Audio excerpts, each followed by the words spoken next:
Hey guys, and welcome to this video. In this video we want to find the value of this expression 5 minus 3 times 5 minus 3. Are you ready to solve? Let's go ahead and get started.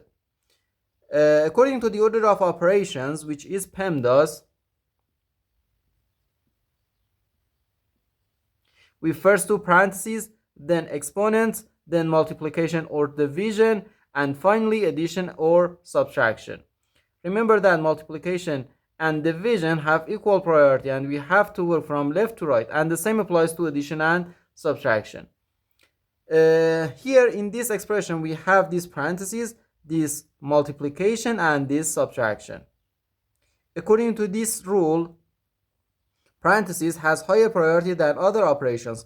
So first we have to handle this parentheses. 5 minus 3 gives us 2. So we have 2 times 5 minus 3. So here we have to do this multiplication because multiplication and division have higher priority than addition and subtraction. So first we do this multiplication. 2 times 5 gives us 10.